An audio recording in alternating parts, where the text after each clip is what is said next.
Министрлер кабинетинин жыйналышында сөз сүйлөп жатып, мамлекет башчысы Садыр Жапаров элди турак жай менен камсыздоо маселесине токтолду. Мамлекет башчысы ипотекалык нациялоо боюнча пайыздык чен бюджеттик чөйрөнүн кызматкерлер үчүн 4%га чейин төмөндөтүлгөнүн билдирди. Айтымында бул рынокто эң төмөнкү пайыздык чен болуп саналат. Маалыматка ылайык, 2020 жылдын 1 октябрынан бүгүнкү күнгө чейин 959 ипотекалык кредит берилди. Келе жаткан жылы дагы бюджеттен 5,5 миллиард сом бөлүнө турганы күтүлүүдө. Ошондой эле документи жок үйлөрдү документтештирүү жерди трансформациялоо багытында созулуп келе жаткан элдин көйгөйү чечиле баштаганын билдирди.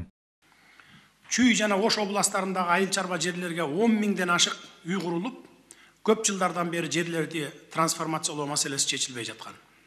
Саясий эрк көрсөтүлүп, тиешелүү мыйзамдар кабыл алынып, үй жайсыз калуу алдында турган 10 миңдеген жарандарыбыздын маселеси чечилүүдө. Бишкек шаарынын Тецеки аймагына өзүм бардым. Бир эмес, ишти контролдук алыш үчүн 2 жолу бардым. Ошол аймактарда жашаган үй документтерин чечүү үчүн 47,7 гектар жер тилкесин трансформациялап бердик.